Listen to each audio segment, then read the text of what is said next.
When you look at pitchers, when they attack a lineup, they look for holes and weak spots. When we're on the road and we hit first, that pitcher's got to look at us right away. And sometimes it's a tough task to do because we're big and we swing the bat well. You've got a couple guys you can get out, but if you make a mistake, you're in big trouble. Sometimes you catch that pitcher looking over who's on deck. And sometimes when somebody's looking who's on deck, he might not be concentrating who's at the plate. And when they get through our lineup once, they probably got through it lucky.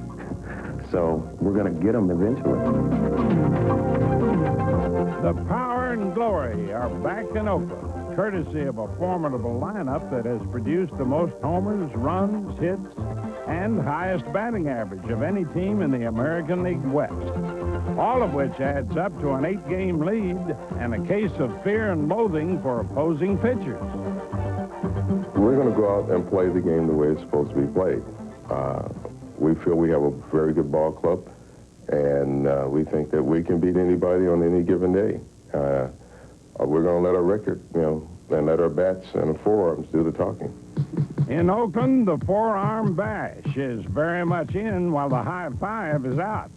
Fact is, the A's batters have done so much bashing, there's even a song about them.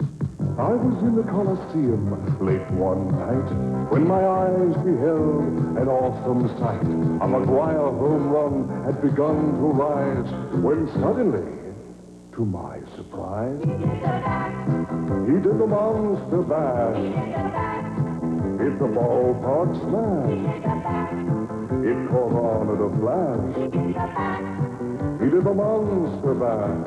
Realizing that we have a big team, we thought it'd be fun to do something different than the old high five. High five's getting sort of boring. Don't waste time with the boring high five. Do the monster bash.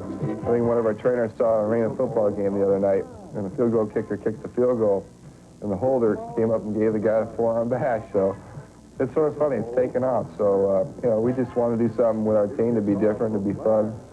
And it's sort of taken off. Do the monster bash. Seems the monster bash turned into a total bust in Kansas City, where the onrushing Royals have been on a hot streak. 7 straight wins, including a 3-game sweep of the Oakland A's. While Kansas City has been on the move, number 5 has been in the groove. Fly ball into straightaway center field. Goodbye baseball. Up on that grassy knoll to straightaway center field, and man, that's a long boat. George Brett, 2 for 2, 2 home runs. Mighty sweet numbers for Mr. Brett, who appears to be back to all-star form with a bat that's heartier than ever. Overall, 11 homers, 48 RBIs, and a .320 batting average. No wonder Kansas City's offense has gained renewed respect. And with back-to-back shutouts of the Oakland A's, there's renewed optimism for George Brett and company. Now this, just when Frank Robinson and the Orioles were about to beat the Yankees, Jose Cruz delivered this 9th-inning hit to tie the score and send the game into extra innings.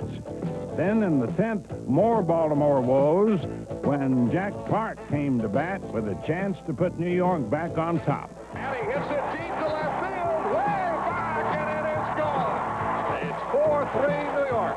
But not for long. In the bottom of the 10th with 2 on, Rene Gonzalez sent a jolt through the Yankees, an RBI double, and a 4-4 tie. With the game more than 5 hours old after 13 innings, Mike Pagliarulo got an offer he just couldn't refuse.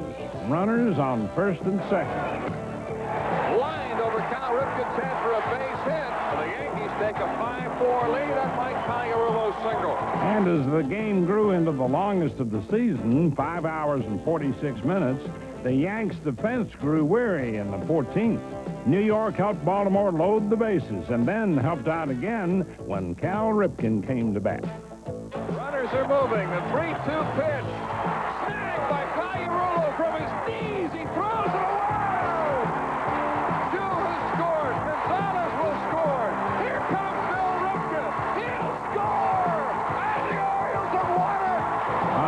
But the joy in Birdland didn't last long. Next day, New York pounded Oriole pitching for 9 runs in the first inning. And with no late inning heroics, Baltimore lost yet again. Time now for this week's quiz, brought to you by Chevrolet.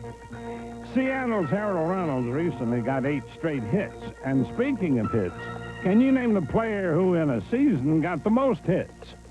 One by one, you might say relief has come to the Dodgers. You see, before Kirk Gibson broke the spell to this double against Cincinnati, the Dodgers had collected 44 consecutive singles.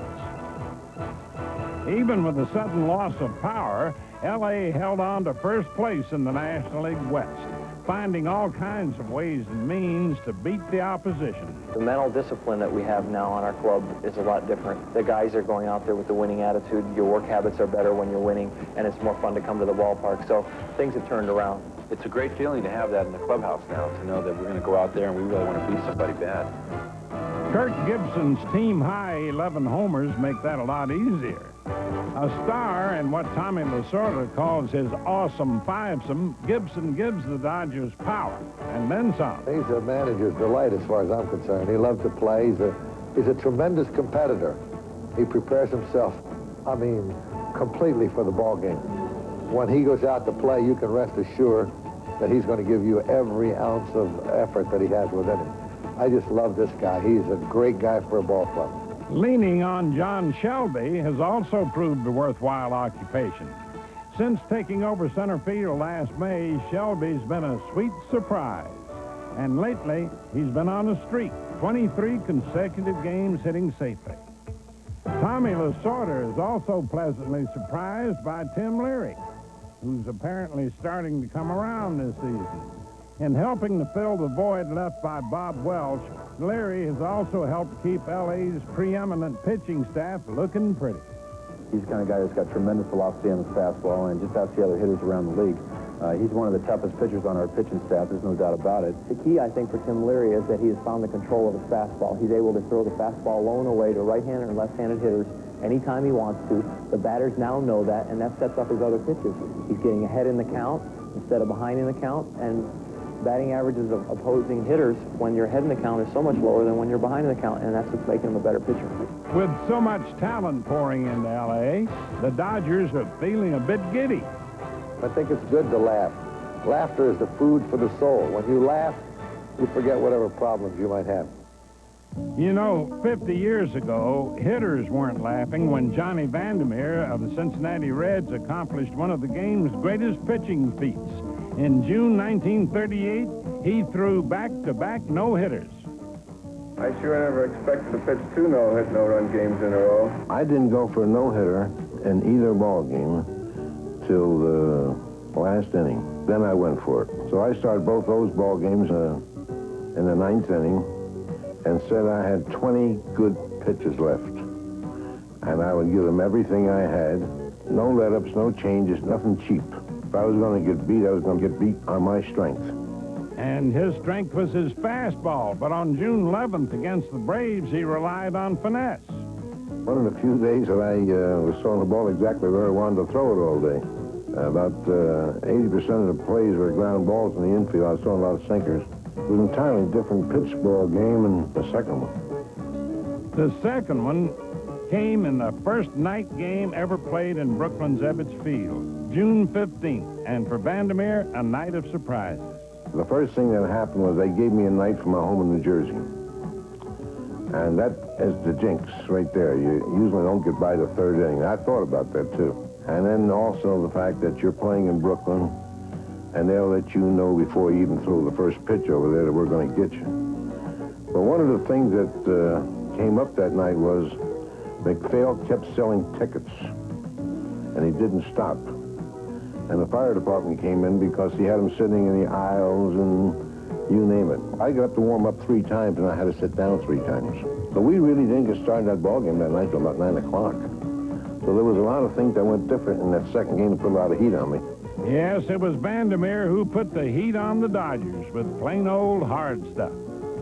I was busting the ball real good. I'd probably thrown the ball 95, 96, 97 miles an hour. And Along about the 8th inning, when I probably started to lose a little bit off of my fastball. They started throwing curves, and everybody kept looking for fastballs then, so that really helped me. In his next start, Vander Meer pitched another shutout, but his hitless streak ended at 21 in the 3rd inning. There was more pressure on me in the 3rd game than there was in the 2nd game by far. I went to Boston and shut out the Braves on 4 hits in Boston on Sunday afternoon, 3 days later. A little funny incident happened in there. Of course, Casey Stengel was manager of the Boston Ball Club. As long as Case was around, you know, something funny is going to happen. And he was coaching 3rd base the first 3 innings. In the 4th inning, why, he coached 1st base. So he could cut across me as I walked in and out to the bench, and he walked by me and had his head down and said, John, he says, we're not trying to beat you. We're trying to get a base hit, and they did. But Johnny Vander Meer's double no-hit feat remains a legend. Time now to open the notebook for This Week in Baseball's Twib Notes from around the majors. Still unsuccessful in his 3rd season with the Seattle Mariners, Dick Williams was let go, replaced by first base coach and interim manager Jimmy Snider. In Snyder's debut, reliever Mike Moore saved a shutout of the Brewers as Seattle ended a 4-game losing streak. The next night, the Mariners beat Milwaukee again, this time on a 9th inning bases-loaded walk to Mickey Brantley. By the way, Seattle has yet to post a 500 season in the team's 12-year history. Cincinnati's Tom Browning became the 5th pitcher this season to take a no-hitter into the 9th inning. Against the Padres, Browning went 8 1/3 innings before Tony Gwynn spoiled his bid for a no-hitter, and they left him with a 1-hitter. What a turnaround for Greg Maddux of the Cubs. Last year, he went 6-14, but in beating Pittsburgh, Maddux became the National League's first 10-game winner, tying Cleveland's Greg Swindell for most wins in the majors. Time now for the answer to this week's quiz, brought to you by Chevrolet. In 1920, George Sisler of the St. Louis Browns compiled the most hits ever in one season, 257. Excitement on the field, too. Some great plays coming your way now.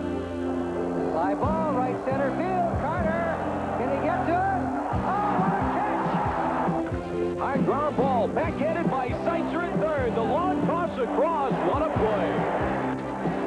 Hard hit, diving stop by Bill Ripken and throws him out. Well hit to right center field. Marvell Wynn on the run, and what a catch by Marvell Wynn.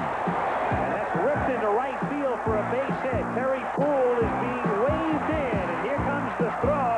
Sosa blocks the plate and hands him out. He kept him off the plate, found the ball, and tags him out. Ball in deep right field. Wilson goes back to the track. I think he's got the room. Nice release and makes the catch right up the alley. He hits it a long way. Pass way back, dives. He's got it. A circus catch by Kevin Bass. Strides into the ball, rips it to left.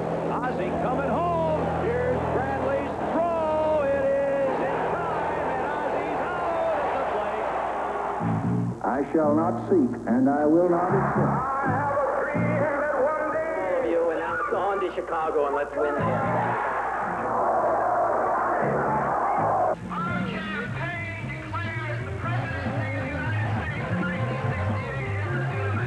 Those words rang out 20 years ago in 1968, a time of turmoil and confusion. But while America was in constant crisis that year, many Americans found comfort in the national pastime. Baseball didn't cure the country's ills, but it did offer an escape. And as we continue our look back to baseball 1968, we are joined again by rock and roll musician and purveyor of 60s culture, John Fogerty. Thanks, Mel. It's hard to say what the look was in 1968. The thing is that it really didn't matter. This attitude was hard for the baseball establishment to accept. Long hair and wild clothes were frowned on. And the thought of Nehru jackets in the clubhouse sent traditionalists up the wall. Red Sox slugger Ken Harrelson helped change all that. By the time Ken Harrelson retired, he had played on 4 teams in 9 years. His best season came with the Red Sox in 1968 when he hit 35 homers and drove in 109 runs. By then, the Hawk was sporting long hair and Nehru jackets, and baseball wasn't the only thing on his mind. In fact, he missed most of the 1970 season when he quit baseball to join the professional golf circuit. Let's look back now on the life and times of Ken Harrelson as we talk with the Hawk. I used to use the Hawk, you know, as my alter ego, so to speak. Many times I'd be in the on-deck circle, and I'd be a big situation in the ball game. And I'd say to myself, all right, Kenny, get out of the way, you know, the Hawk and let him do his thing. Just let the Hawk go. Because he could do it. I couldn't do it. But the Hawk could. Ken is the disciplinarian, so to speak. You know, he's the father type guy. You know, don't do this, don't do that, get your behind in the bed, you know, don't yell, whatever it may be. The Hawk says, come on, let's go, get out of the room. Come on, let's go play something. You know, let's have a good time. Mommy's not here, she won't care. We'll just go outside and do this or that. It's been very beneficial to me. I know in some of the golf tournaments that I played in that I had some moderate success in, it was only because of the fact of the Hawk. You know, I let him play. You know, when you got 20,000 people following you, which most of the time I did, you know, when I got to, you know, in position there, it tends to get a little nerve-wracking. And Ken had a problem with that. Hawk had no problem. He wished it was 40,000. You know, and I would let him take over, and I would just, for the most part, at least in my mind, watch him perform and let him go. All right, if you got a nose like this, and if I put my hair back and ears as big as mine, first of all, long hair looks a little nicer. And everybody else is wearing short hair at that time. And I've got the worst-looking head you've ever seen in your life. I had to do something to try to cover all this stuff up, so I let my hair grow longer. And then the bell-bottoms, you know, when I came out with the bell-bottoms, I was ridiculed a little bit by the press and everything else, but they look better. You know, I had a nice physique, and they just looked better. And it was common sense to me. George, I was always the kind of guy that if white shoes look good with an outfit in December, I wore white shoes. I didn't have summer-type situations. You know, in the winter, I didn't wear the basic black, brown, and grays. I wore whatever I thought looked good on me at that time. When I felt dressed up and I felt I looked good, then I felt good. And I could have some fun. And that's the way I dressed. I dressed that way 365 days a year. I didn't know how to score. The secret to golf is not hitting the ball well and shooting 65. The secret to golf is hitting the ball poorly and shooting 72. That's the art of the game of scoring. And I never learned how to score. My scores were in direct relationship to how I hit the ball. I spent about $270,000 in 3 years and made about $50,000, so that's $220,000 loser any way you look at it. But I would not change one day of that. It made me realize at that point that I put my pants on just like everybody else, and that I could fail, or that there were some things that I couldn't control my mind and emotions about, and I enjoyed it very, very much. I really did. Every time you sign one of those autographs, and you do it, you know, just don't sign like this and hand it away and get another one, but you look at the youngster, so what's your name? And you personalize it a little bit. You got a fan. You got a fan for life. Baseball's got a fan. Rather than taking their autograph and saying, here, or get out of here, I don't want to do it, which happens a lot. But every time that you bring that little guy into your life a little bit, and you personalize that autograph, you got a fan for life, and baseball's got a fan for life, and it paid off for me. Ken Harrelson, straight from the horse's mouth. Time now for our Player of the Week, brought to you by Gatorade Thirst Quencher. This week, we salute the cat, Andres Galarraga. On a tear since the start of June, the Expo first baseman put on a shower of power, smashing 4 homers in 5 games and raising his home run total to 15, most in the majors, and most impressive, a league-leading .338 average. This week in baseball, how sweet are the memories as major leaguers look back on scenes like this and relive their most exciting and memorable moments on the field. That's all for now, folks.